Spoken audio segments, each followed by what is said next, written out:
My friend, what if I told you that the greatest treasure you will ever search for is already living inside you? What if the wealth you chase, the opportunities you pray for, the destiny you sense but cannot touch is not waiting somewhere out there, but waiting in you right now? Pause with me, because this is the turning point most people never reach. You have been taught to look outside, to wait for luck, to hope for a door, to follow the crowd. But no one told you the truth. The God within you is the source of your power, your confidence, your wealth, your purpose, and your rise. And until you awaken to that divine partnership, the world will feel heavier than it should. But once you awaken, everything changes. The inner source of richness, you are not an empty vessel. You are not a mistake wandering through life. You are not some random creation stumbling toward success. You are crafted with intelligence. You are fueled by divine vision. You are connected to an infinite source of creativity and abundance. But here's the question that separates dreamers from builders. Do you believe it? Not politely, not religiously, not vaguely. Do you believe, deep in your bones, that the same force that shaped galaxies placed greatness inside you? Because if you don't, the world will convince you otherwise. It will tell you you're too late, too unqualified, too behind, too ordinary. But you and I know better. You are not ordinary. You are extraordinary if you dare to see it. The forgotten principle, Napoleon Hill hinted at this principle long ago, but few understood the depth. You do not grow rich by chasing riches. You grow rich by transforming the source of your thoughts. Thought shapes belief. Belief shapes action. Action shapes destiny. And destiny shapes wealth. But here's the secret most men and women never unlock. If your thoughts deny your divinity, your results will deny your potential. You cannot think small and live big. You cannot think powerless and rise powerful. You cannot think disconnected and expect divine clarity. So the first step is not a strategy, not a plan, not a goal. It is a revelation. God is not distant. God is not silent. God is not separate. God is in you, and once that realization hits your spirit, everything about your life begins to shift. The mental revolution lets confront a hard truth. Most people pray for miracles while thinking like victims. They want success while believing they're unworthy. They ask for abundance while rehearsing fear. They hope for progress while expecting failure. But you are entering a new mindset. You are stepping into a higher awareness, because the principle is simple. What you think, you move toward. What you believe, you begin to build. What you feel, you start to attract. This is not magic. It is alignment. Spiritual alignment paired with mental discipline. When you think with God consciousness rather than fear consciousness, your entire direction changes. Your energy sharpens. Your confidence rises. Your actions become bolder. And life begins responding to you differently. The shift from beggar to builder, let me ask you something honestly. Have you ever prayed like a beggar instead of a partner? Hoping something might fall into place. Hoping life might give you a break. Hoping your dreams might one day work out. But hear this clearly. You were never created to beg for your destiny. You were created to build it. God did not design you to be passive. He designed you to be powerful. You are not a servant begging for approval. You are a co-creator expressing divine intelligence through your choices and actions. When you see yourself this way, not as someone waiting for blessings, but as someone walking with the author of abundance, your entire relationship with success transforms. You stop chasing validation. You stop hiding your gifts. You stop apologizing for wanting growth. You stop shrinking your dreams to fit the expectations of small thinkers. You begin stepping into your rightful identity, a builder, a vision carrier, a man or woman of divine intention. The power of defined purpose. Let me share a quick story. Years ago, a man built a small business with nothing but a notebook, an idea, and unshakable faith. People laughed at him. Friends doubted him. Even his family wondered if he had lost his mind. But he had something they didn't, a definite purpose so clear he could feel it breathing. When setbacks hit, he didn't collapse. When obstacles arrived, he adapted. When money dried up, he kept moving. And while others chased quick wins, he built with precision, step by step, brick by brick. Today, that business employs hundreds. Not because he was lucky, not because he had connection, but because he understood this. A man with a clear, God-inspired purpose becomes unstoppable. So let me challenge you. Micro challenge first action. Write down right now your definite purpose. not in a paragraph, not in a poetic speech, in one sentence. If you cannot define it simply, you cannot pursue it powerfully. Do you want to transform? Start with clarity. Why your mind? I ask the blueprint. Everything you desire: wealth, impact, stability, influence begins in the same place. Your thoughts. Not in the bank, not in the connections, not in the opportunities, in your internal blueprint. Because your mind is not a storage unit. Your mind is a workshop, a factory, a creation center. And whatever dominates your thoughts becomes the architecture of your life. If you think abundance, you start acting with confidence. If you think purpose, you start walking with direction. If you think fear, you shrink. If you think doubt, you hesitate. If you think small, you stay small. This is why discipline of thought is the foundation of growing rich. Your inner world is the womb of your future, and the womb must be protected. The principle of inner agreement. Pause here, because what I'm about to tell you is one of the most important truths you will ever learn. Your life moves in the direction of your dominant agreement. If you agree with fear, fear leads. If you agree with weakness, weakness rules. If you agree with divine truth, divine results begin to form. Agreement is spiritual. Agreement is mental. Agreement is energetic. And agreement shapes identity. Your success begins when your mind and spirit stop disagreeing with each other. When you finally say, I am who God says I am. I am capable of wealth.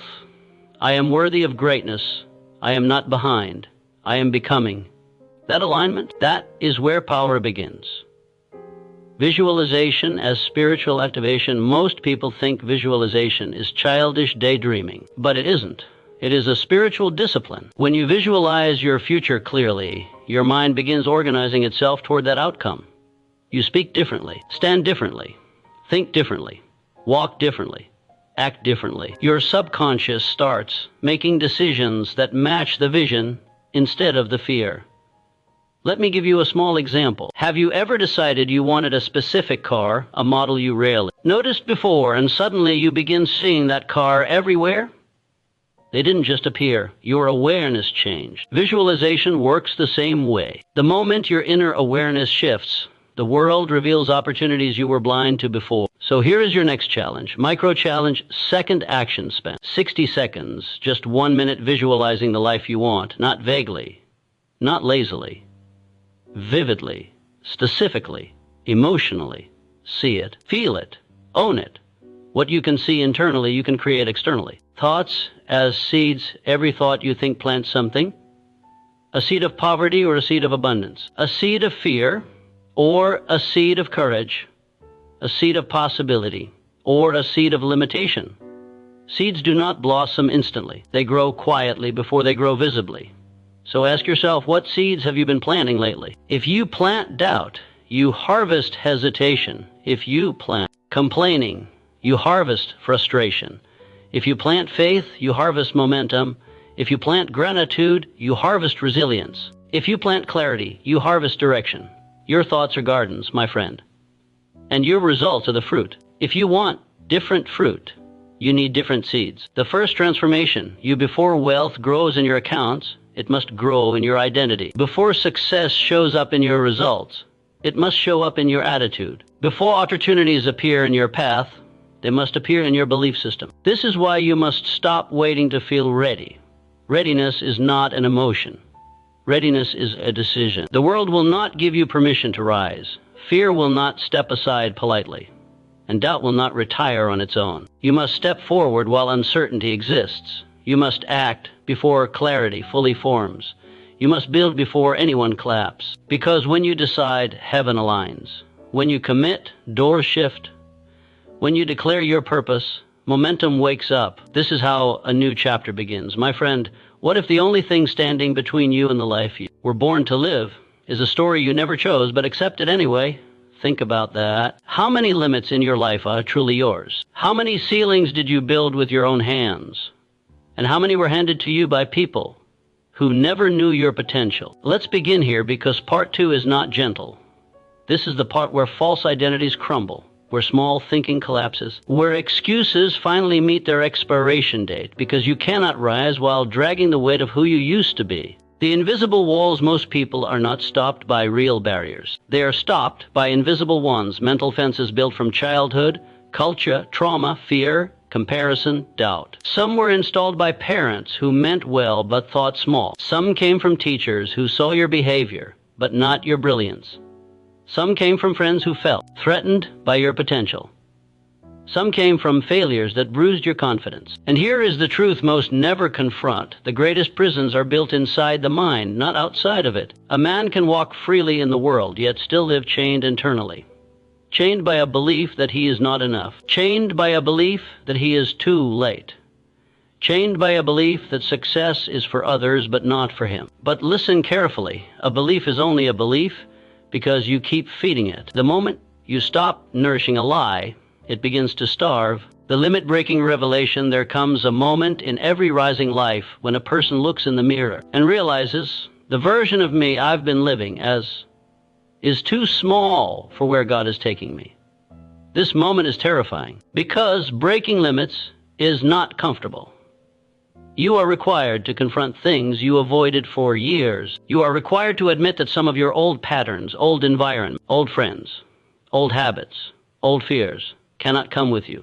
You must shed to rise. You must unlearn to level up. You must release to receive. Just like an eagle must remove old feathers to grow new ones, you too must let go of what no longer fits your calling. The lie of not enough, let me speak directly to the lie many people carry. I am not enough, not smart enough, not talented enough, not spiritual enough, not educated enough, not connected enough, not ready enough. But let me reverse that lie with divine truth.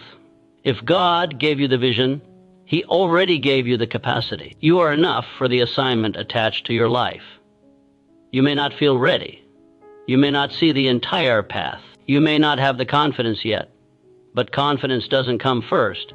Calling comes first. Confidence grows with movement. A seed does not look like a tree, but the tree is in it. The roots are in it. The fruit is in it. The destiny is in it. And everything God placed inside you is waiting for expression.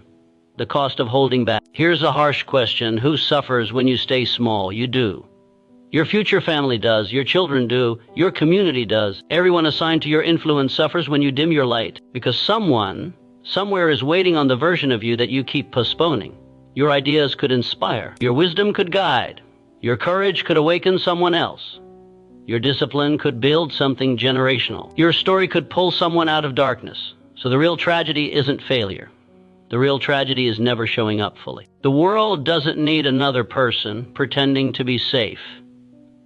The world needs a person who is fully alive. The fear loop. Fear has a pattern.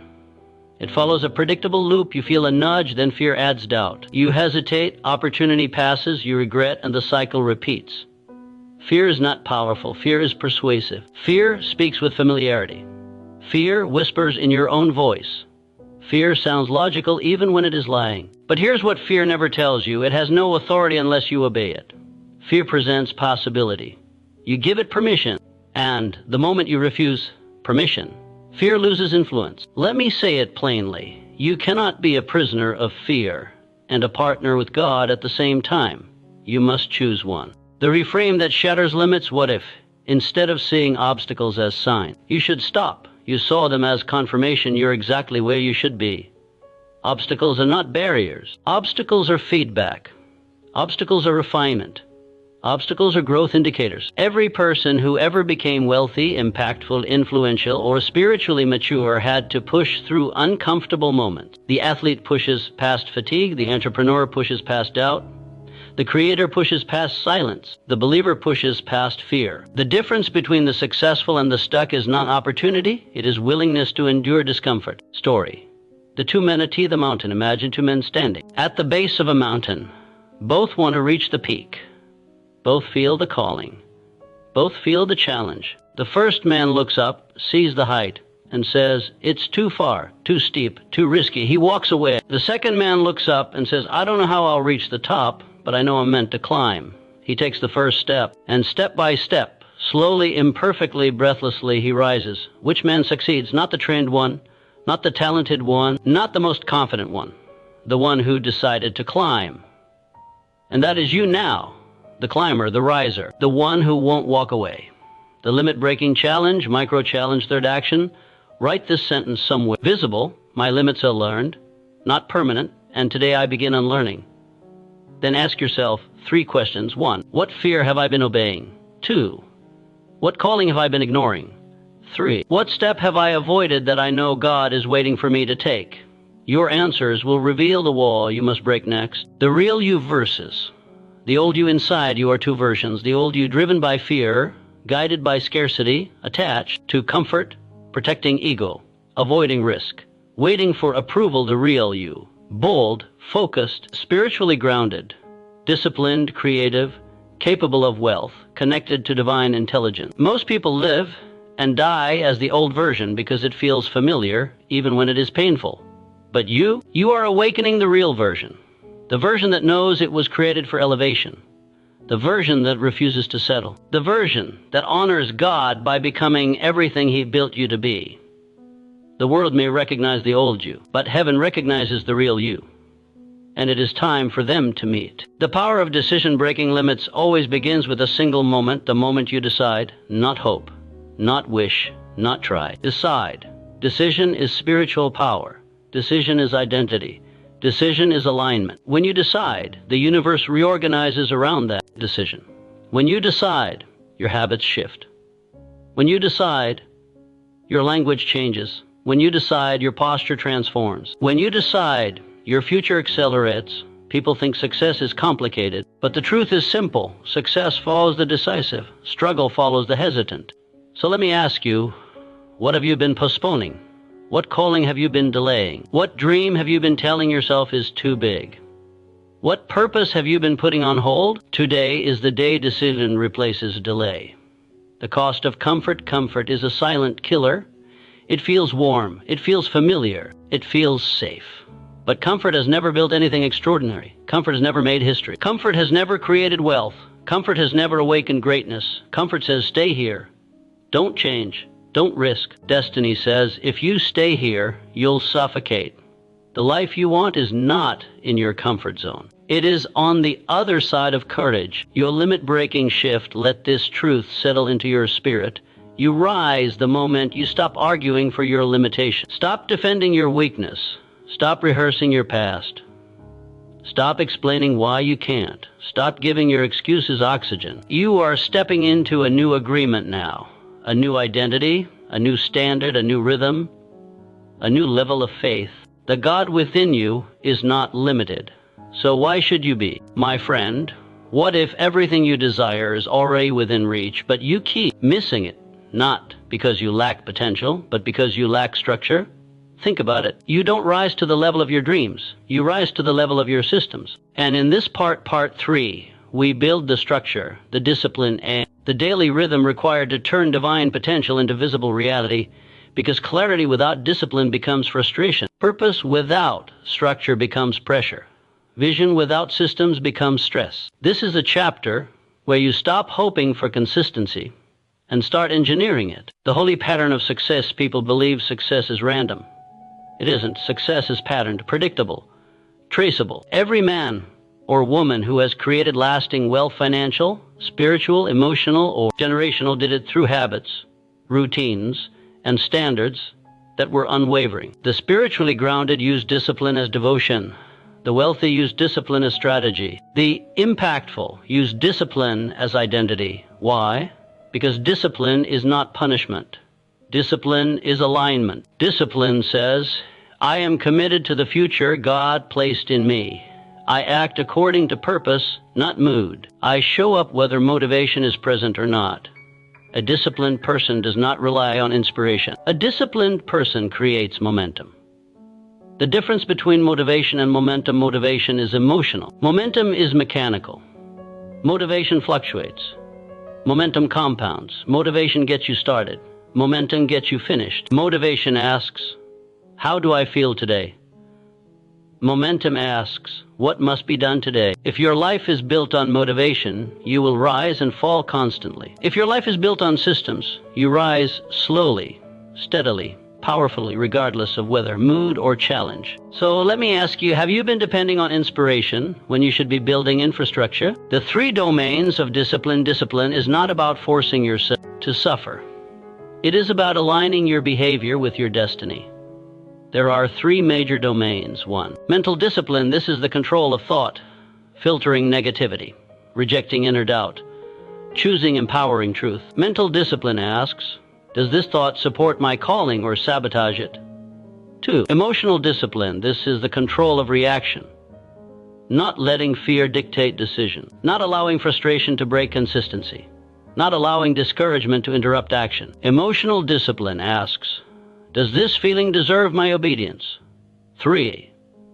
Behavioral discipline. This is the control of habits, daily consistency, daily standards, daily obedience to your purpose. Behavioral discipline asks, did I do what I said I would do today?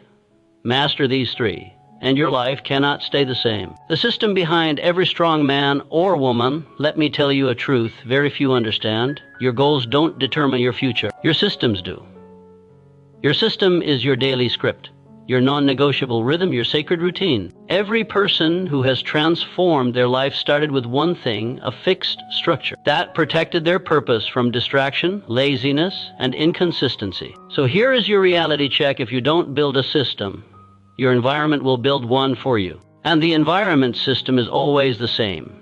Delay, distraction, exhaustion, stagnation. Your system must be stronger than your surroundings. The Divine Discipline Morning. The blueprint here is a simple, powerful morning framework that activates your purpose daily. Use this as a guide, not religiously, but intentionally. 1. Stillness 2 to 3 minutes. Before the world speaks, you listen. Stillness reconnects you to God. It reminds you that the source is in you, not around you. 2. Declaration. 2 minutes. Speak your identity into the day. I am focused. I am wealthy in mind. I am guided. I am disciplined. I am ready. Words shape worlds. 3. Vision. 2 minutes. See your desires. Future clearly. Your mind must visit the destination before your feet arrive there. 4. Priority. 1 minute. Identify the one, not 5, not 10, but the one needle-moving action for the day. What is the thing that, if done, moves me closer to my calling? 5.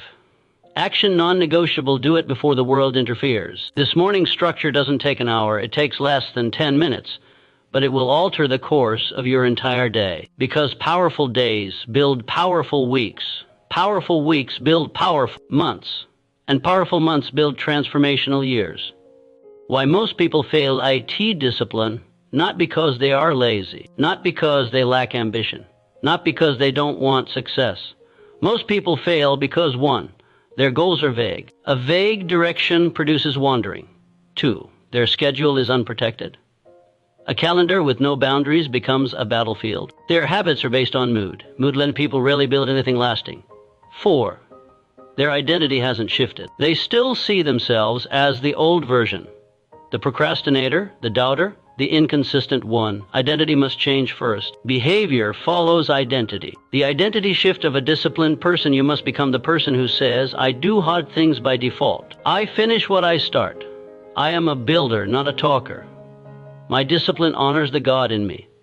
I don't break promises to myself. My actions reflect my calling. My consistency is my superpower. Imagine how your life would change if you lived like this for 90 days. Not perfectly, just consistently. What would happen to your income, your relationships, your confidence, your health, your business, your faith? Everything would shift because discipline creates compound blessing. The power of a single non-negotiable. Let me share a simple but profound secret. Massive transformation begins with one non-negotiable habit. Not 5, not 10. 1. Choose one habit that aligns with your purpose and refuse to break it for 30 days. Just one. It could be reading 10 minutes, or writing every morning, or praying before you pick up your phone, or sending one business outreach daily, or visualizing for 60 seconds. Or walking for 15 minutes. One habit, done consistently, rewires your identity. And a new identity automatically produces new results. This is how disciplined people are formed, one brick at a time. The example of the builder, let me tell you a quick story. A man wanted to transform his life. He had failed multiple times before. He had promised himself many things and kept almost none. But one day he made a decision. For the next 30 days, I will write 1 page of my book every morning. No negotiation, no excuses. He didn't try to write a whole book. He didn't wait for inspiration. He didn't aim for perfection. He aimed for consistency. Day 1 was small. Day 7 felt inconvenient. Day 13 felt pointless, but he continued. On day 30, he had 30 pages. Not perfect pages, but momentum, identity, confidence. 2 years later, that book became a bestseller, not because he was brilliant, not because he was connected, but because he chose one non-negotiable. Your future is built the same way. Micro challenge, 4th action. Right now, choose one daily non-negotiable habit that supports your calling. Just one. Write it down. Set a daily time for it. Protect it like destiny depends on it, because it does. The system of consistency is not about doing everything. Consistency is about doing the right things repeatedly. Here is the formula. Consistency equal to simplicity over commitment. If your system is too complex, you will abandon it. If your commitment is weak, you will delay it. Simplify the system. Strengthen the commitment. Your life will change. The spiritual side of systems, never forget, God is a God of order. Creation itself follows patterns. Purpose requires structure. Lack of discipline is not a personality flaw. It is a spiritual misalignment. When you are aligned with God, you naturally begin desiring order, peace, focus, and clarity. The chaos you used to tolerate becomes uncomfortable. The distractions that once entertained you lose their power. The habits that once controlled you become unacceptable. Why? Because discipline is not something you do. Discipline is something you become. My friend, what if every struggle you've survived was never meant to break you, but to build you into the person strong enough to hold the blessing you prayed for? What if the resistance you feel is not punishment, but preparation? What if the delay is not denial, but divine timing? This is the part most people avoid. Part 4 is where you face the truth. Success demands strength. Greatness demands endurance. Wealth demands resilience. Because the path to mastery is not smooth, it is sacred. The purpose of pressure, let's start with something most people misunderstand. Pressure is not your enemy. Pressure is a spiritual tool. Pressure tests your foundation. Pressure reveals your identity. Pressure sharpens your focus, activates your potential. Think about a diamond. It does not form in comfort. It forms under pressure, weight, heat, force, and yet the diamond never complains, because the process is the price of its brilliance. You are no different. Your calling requires capacity. Your destiny requires strength.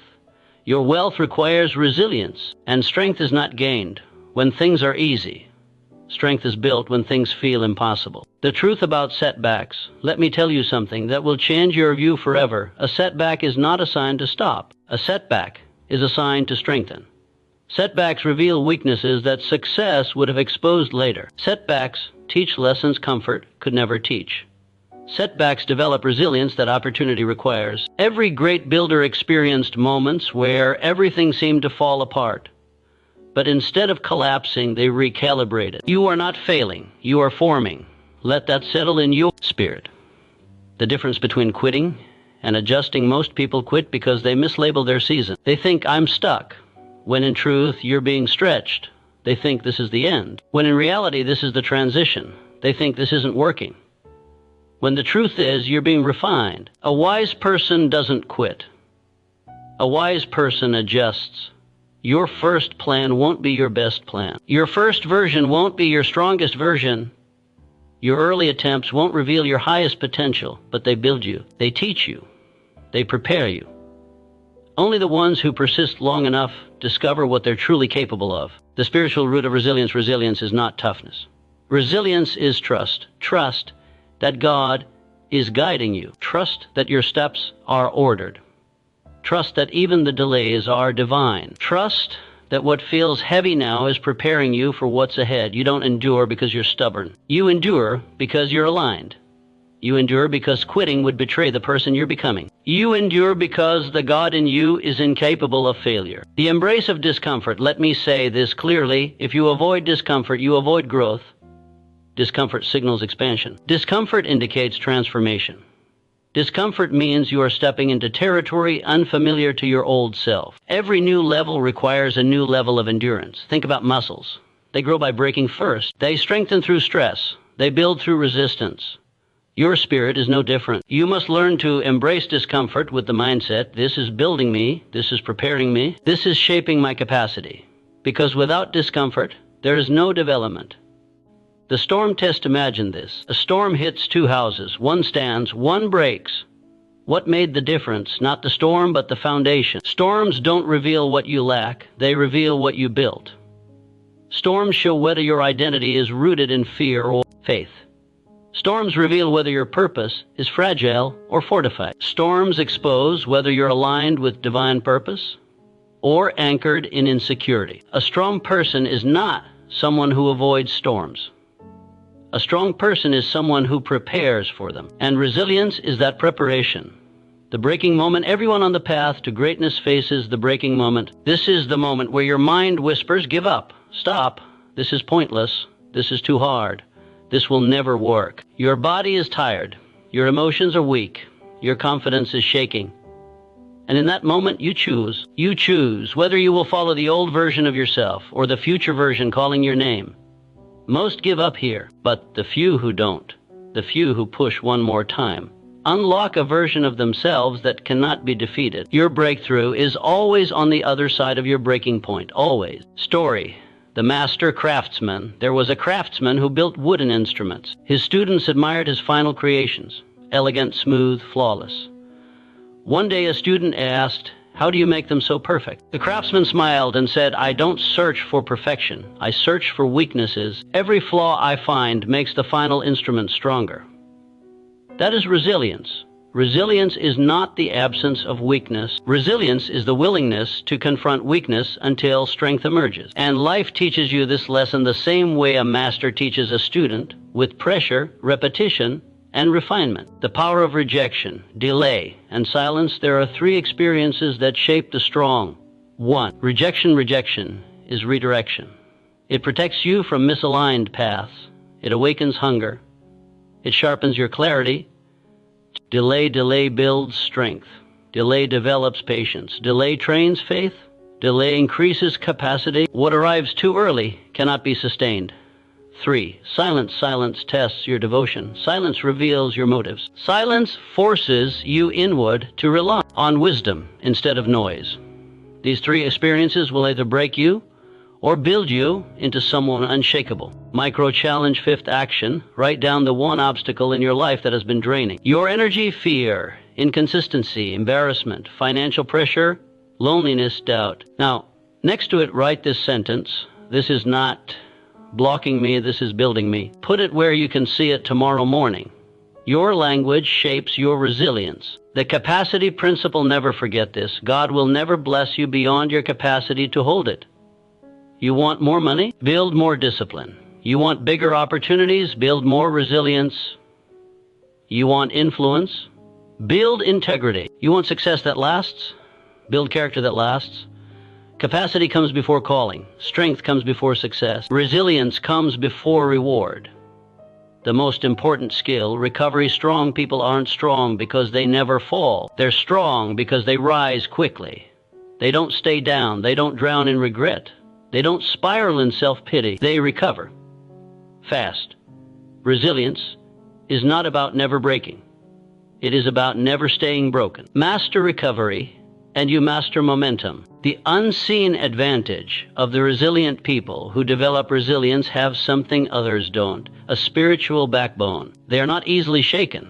They are not easily discouraged. They are not easily manipulated by fear.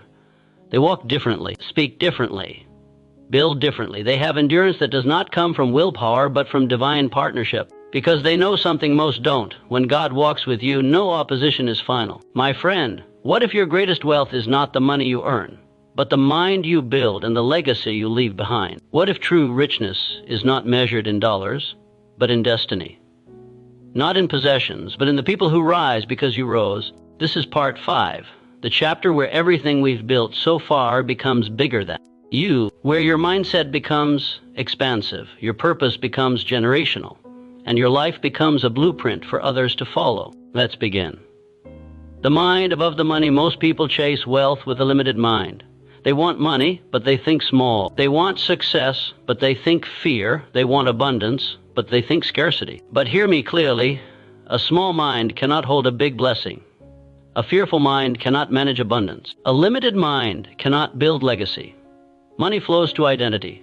Money follows clarity. Money gravitates toward a prepared mind. If you want lasting wealth, you don't start with finances, you start with self-mastery, because the quality of your thinking determines the quality of your life.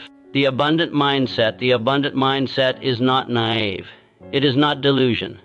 It is not pretending life is perfect. It is the mindset that says, I trust the source within me. I am capable of creating value. I expect expansion, not contraction. I see opportunities where others see obstacles.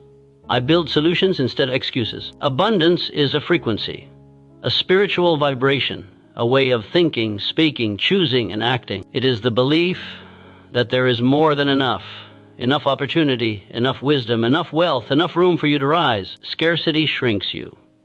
Abundance grows you. And when you shift to a mindset of abundance, you stop competing and start creating. The evolution of self-image, your thoughts build your identity. Your identity shapes your behavior. Your behavior creates your results. A wealthy life begins with a wealthy identity. Ask yourself, who am I becoming? Not who have I been. Not who did they say I was. Not who did my past shape. Who am I becoming? Identity is a choice every day. You choose between old patterns and new possibilities. And when your identity aligns with your purpose, your mindset becomes unstoppable. The difference between success and significant success is about you. Significant is about others. Success says, I improved my life. Significance says, I improved the lives of others. One creates income, the other creates impact. But here's the secret. When you pursue significance, success becomes a byproduct, because purpose attracts provision. Service attracts opportunity. Impact generates influence. And influence, when guided by integrity, becomes legacy. The purpose of your rise, let me speak directly to you now. Your rise is not selfish. Your wealth is not selfish. Your discipline is not selfish. Your growth is not selfish. Your rise is service. Your success is contribution. Your transformation is permission for others to transform. You are becoming the person others can point to and say, if they can do it, maybe I can too. Do you see the weight of that? The beauty of that? The responsibility of that? You are not just building a successful life. You are building a model, a pattern, a standard. Your mindset becomes someone else's freedom. Your courage becomes someone else's inspiration. Your discipline becomes someone else's direction. Legacy starts long before money. Legacy begins the moment you decide to live as the highest version of yourself. The generational shift, every family has patterns. Financial patterns, emotional patterns, spiritual patterns, behavioral patterns. Some families pass down fear, some pass down scarcity, some pass down survival thinking, some pass down trauma and silence. But someone in every bloodline is chosen to interrupt the pattern. And my friend, you are that someone. You are the generational shift. You are the new blueprint. You are the one called to rise higher, think deeper, act bolder, and build stronger. Your children will benefit from a version of you that never existed before. Your lineage will experience opportunities because of choices you make today. Your family will think differently because you thought differently. Your legacy begins now. The tree and the seed legacy is not built by luck. Legacy is built by seeds. Let me tell you a simple story. A man planted a seed in the ground. His neighbors mocked him. They saw nothing happening. Days passed, weeks passed, months passed, still no tree. But the man kept watering, kept believing, kept nurturing what others could not see. One day, slowly, quietly, faithfully, the seed broke through the soil. Years later, the tree grew tall. It gave shade. It gave fruit. It gave shelter to birds. It changed the environment around it. And the neighbors finally understood legacy is built by those who plant seeds today that others will benefit from tomorrow. You are the planter in this story. And your habits, your discipline, your choices, your mindset, they are the seeds. The 5 pillars of a legacy mindset. To build a legacy, you must master 5 pillars. 1, vision, see beyond your present. Think beyond your lifetime. Focus on what you are building, not just what you are earning. 2, impact. Ask yourself daily, who am I helping rise? Impact is the currency of legacy. 3, values, integrity, discipline, generosity, courage, consistency. Without values, success collapses. 4, wealth with purpose. Wealth is a tool, a multiplier, a force for good. Use it to build, bless, and expand. 5, Continuity legacy does not end with you. It continues through the people you influence. This is how your life becomes more than achievement. It becomes meaning. The highest mindset, stewardship, there's a mindset beyond abundance, a mindset beyond success, a mindset beyond resilience. It is the mindset of stewardship. Stewardship says, I am responsible for what God placed in me. I am accountable for the gifts I carry. I must multiply what I've been given. When you live as a steward, you stop wasting time. You stop hiding your genius. You stop making excuses. You stop tolerating mediocrity. You begin treating your purpose like a sacred assignment. And God trusts the person who treats his gifts as holy. The future you are creating. Imagine yourself 10 years from now, strong, grounded, wealthy in purpose, clear in identity, a builder of people, a transformer of environments, a person others thank God for. This version of you is not fantasy. It is the natural outcome of what you are doing now, thinking bigger, acting bolder, growing deeper, rising higher, walking with God, leading with purpose. Your future is not distant. It is being built by every decision you make today. Micro challenge, sixth action. Write down the answer to this question. What is one thing I will build that will outlast my lifetime? A business, a philosophy, a family culture, a mindset, a body of work, a message, a system, a pattern of excellence, a habit of discipline. Choose one, commit to it, protect it, nurture it. This is the seed of your legacy. The inheritance of mindset money can be lost, possessions can be stolen, opportunities can fade. But the mindset you build, that lasts, that protects you, that elevates you, that shapes every room you walk into. That becomes the inheritance your children receive without you ever having to sign a document. Your mindset is generational wealth. When you think powerfully, your decisions change, your relationships change, your opportunities change, your faith deepens, your wealth multiplies, your impact expands. This is the mindset of legacy.